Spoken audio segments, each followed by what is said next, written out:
Native Americans, whites, came and took the whole country in union. You know, there was 59 signers to the Declaration of Independence. 29 of them were men of color. Half the people who signed the Declaration of Independence were black people and Native Americans. And we got so far away from that.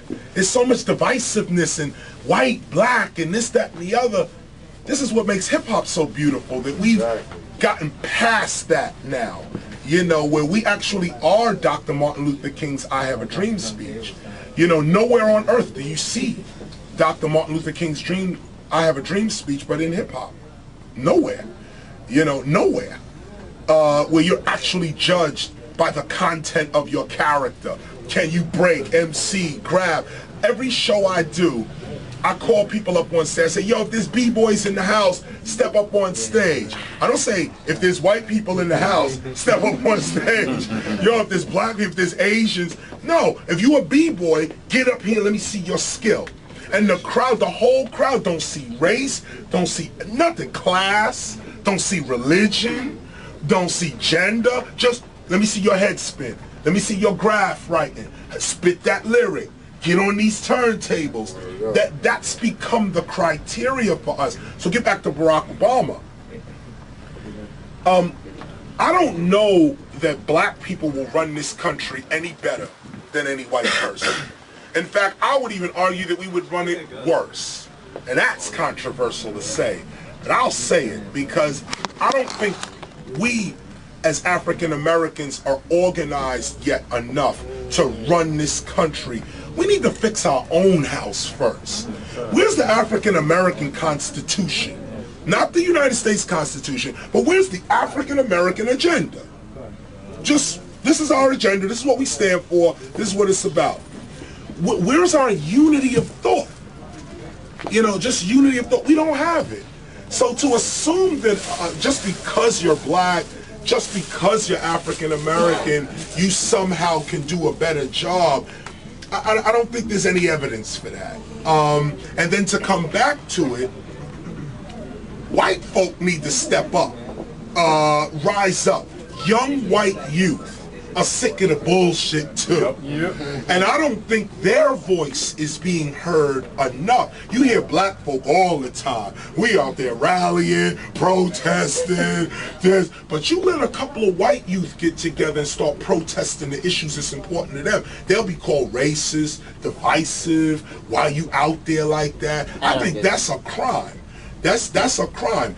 I'm gonna say something else controversial, which is, I'm gonna take it right here. Why do we equate supremacy with murder and kidnap and violence?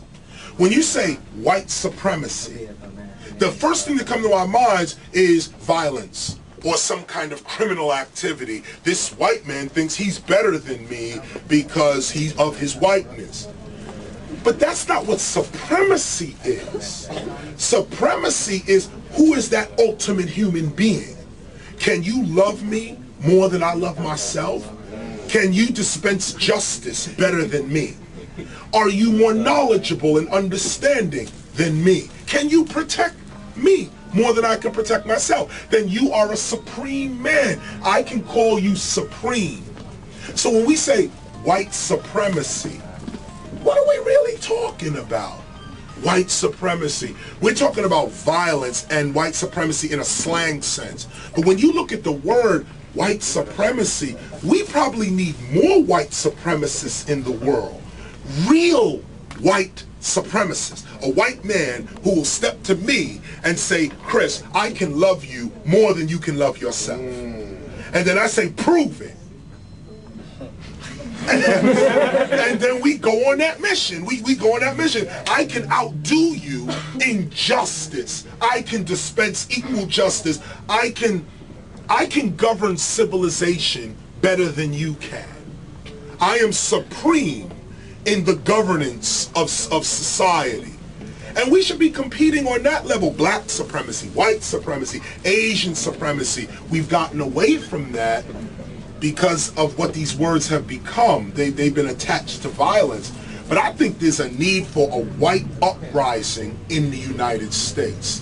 That black people should be supporting white youth right now on the taking back of this country. The United States Constitution is the law of the land. We've gotten away from it. This land was created by Christians.